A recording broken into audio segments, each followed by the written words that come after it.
British Airways की flight 9, जिसे city of London के नाम से भी जाना जाता है, 24 जून 1982 की रात एक साधारण उड़ान भर रही थी।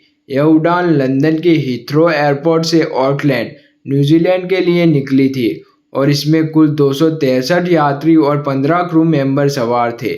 लेकिन यह सफ़र साधारण नहीं रहा और इसने इतिहास में अपना नाम दर्ज करवा लिया। यह एक ऐसी घटना थी जिसने पायलटों की बहादुरी, सूझबूझ और अदम्य साहस की मिसाल पेश की। फ्लाइट 9 ने अपनी यात्रा की शुरुआत सफलतापूर्वक की। विमान का पहला ठहराव कुआलालंपुर में था, जहां से यह आगे पर्थ, ऑस्ट्रेलिया के लिए उड़ान भरने वाला था। विमान अपनी निर्धारित ऊंचाई 37,000 फीट उड़ान भर रहा था और सब कुछ सामान्य था। यात्रियों में से कुछ सो रहे थे, कुछ फिल्म देख रहे थे, तो कुछ अपने परिवार और दोस्तों के साथ बात कर रहे थे।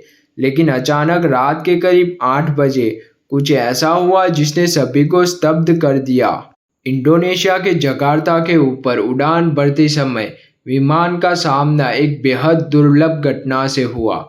इस क्षेत्र में माउंट गेलंगुक नामक ज्वालामुखी फट रहा था, लेकिन इस बारे में पायलटों का एसईटी को कोई जानकारी नहीं थी। अचानक कॉकपिट की तरह खिड़कियों पर धुआं सा जमा होने लगा और कैबिन में भी धुआं फैलने लगा। यात्रियों को लगा कि विमान के आग लगी है। हालांकि यह धुआं ज्वालामुखी की राख का था जो विमान के इंजन पर प्रवेश कर गया था।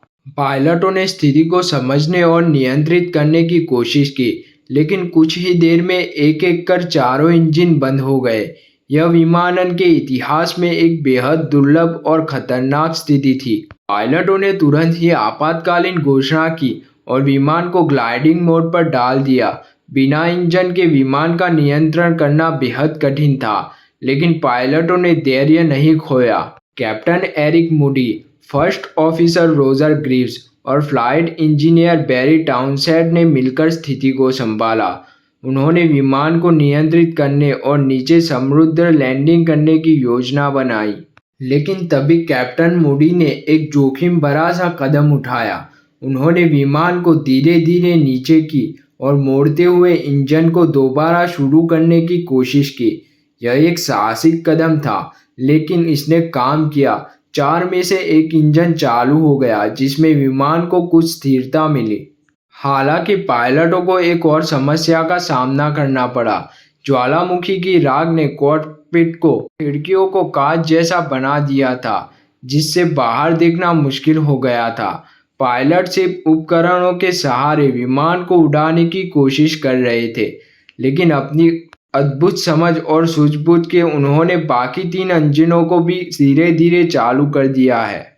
जकार्ता हवाई अड्डे पर विमान को उतारने के लिए पायलटों ने एटीसी से मदद मांगी। एटीसी ने उन्हें सीधा रनवे पर लाने के लिए निर्देश दिए। पायलटों ने सुरक्षित लैंडिंग की और सभी यात्रियों को बिना किसी नुकसान से बचा लिया। यह एक चमत्कारी बचाव था, जिसे आज भी विमानन इतिहास के सबसे अद्भुत कारनामों से गिना जाता है। इस घटना के बाद विमान को ग्लाइडिंग चमत्कार के रूप में जाना गया। इस घटना ने विमानन उद्योग में कई सुरक्षा मानकों को भी बदलने लगा प्रेरित किया। कैप्टन मूडी और उनकी टीम को उनके साहस और सूझबूझ के लिए कई पुरस्कारों से सम्मानित किया गया। इस घटना ने विमानन उद्योग में कई सुरक्षा मानकों को भी बदलने के लिए प्रेरित किया। ब्रिटिश एयरवेज फ्लाइट 9 की यह घटना हमें यह सिखाती है कि सबसे मुश्किल परिस्थितियों में सूझबूझ और धैर्य से काम लिए जाए तो असंभव भी संभव हो सकता है। पायलटों की बहादुरी और अदम्य साहस की यह कहानी हमेशा याद रखी जाएगी। ऐसे ही नए फैक्ट्स देखने के लिए हमारी चैनल को ज़्यादा से ज़्यादा सब्सक्राइब करें।